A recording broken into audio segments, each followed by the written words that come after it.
Berlokasi di Pura Agung Jagatnata, Denpasar, Parisada Hindu Dharma Indonesia PHDI Kota Denpasar menggelar acara menjaya-jaya dan pengukuhan pengurus PHDI Kelurahan dan Desa sekota Denpasar pada Minggu 18 Mei 2025. Acara diawali dengan registrasi peserta dan dilanjutkan dengan upacara menjaya-jaya yang dipuput oleh 3 sulinggi dari Paruman Pandita PHDI Kota Denpasar sebagai simbol penyucian dan restu bagi pengurus baru. Usai upacara, kegiatan dilanjutkan dengan sesi pembukaan dan sambutan dari Ketua PHDI Kota Denpasar, Kepala Kantor Kementerian Agama Kota Denpasar, serta Wali Kota Denpasar I Gusti Ngurah Jaya Negara. Baik, Om Swastiastu, makin acara pengukuhan dan menjaya pengurus PHDI Kelurahan dan Desa sekota Denpasar. Jadi Titiang sampaikan pengukuhan dan menjaya ini adalah tujuannya bahwa pengurus parisade yang ada di tingkat desa dan kelurahan agar bisa betul-betul sah secara skala dan skala.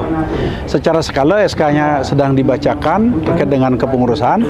Secara skala nuna sicer Riki Rengi Betara Betari Senemlingi Hering Pura Agung Jagatnata bahwa kita mohon petunjuk sama beliau agar kita bisa melaksanakan swadharmaning agama dan swadharmaning negara dengan baik dan dengan ikhlas serta diberikan tuntunan oleh beliau.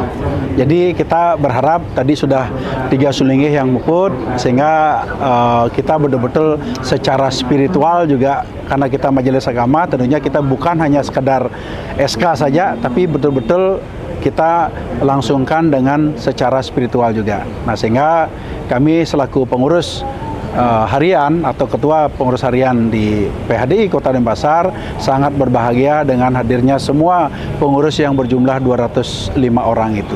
Di samping juga pengurus PHDI Kelurahan dan Desa hadir, pengurus kecamatan juga hadir, PSN juga hadir, terus dari Sangartari juga hadir. Mungkin kami prediksi sekitar 370-an yang hadir, sama undangan mungkin sekitar 400 karena kami juga sediakan sekitar 400 orang. Pak, dengan kehadiran PHDI sampai ke tingkat desa itu nanti apa yang ingin dicapai? Pengurus di tingkat desa kelurahan sebenarnya ini yang kedua kali. 5 tahun yang lalu sudah berjalan, mungkin kalau kami prediksi kalau persentase itu kita mungkin baru 60% bisa berjalan. Ada beberapa desa yang belum aktif, maka kami sekarang lebih berikan motivasi, kami berkoordinasi dengan lurah dan perbekal agar betul-betul umat Hindu itu merasa dilayani semua sampai di tingkat desa. Maka pengurus yang sekarang ini kita anggap memang betul-betul serius. Dengan kehadiran sekarang kita menjaya hadir kami cek tadi absensinya cukup banyak sekali kalau bisa mungkin 99% yang hadir hari ini sehingga kita merasa bahagia dari pengurus Kota Denpasar karena apa yang kita bisa berikan dari tatanan keagamaan itu bisa sampai nanti di tingkat bawah.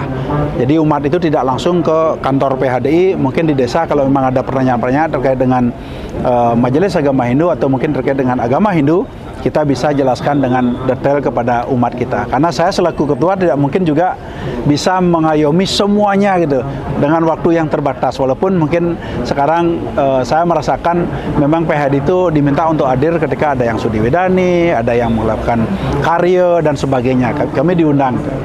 Dengan 2 kali kepengurusan tingkat desa ini ada yang perlu dievaluasi lagi ke depannya? Kalau kami evaluasi seperti yang tadi saya sampaikan dalam Dharma Wacana bahwa kita mengharapkan pengurus PHDI Kelurahan dan Desa ini lebih aktif.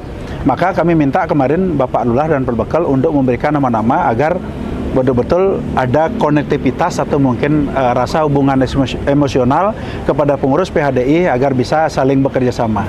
Jadi itu harapan kami sekarang ini, mungkin kami lihat sudah cukup bagus terkait dengan pemilihan pengurus-pengurus yang ada di desa dan kelurahan.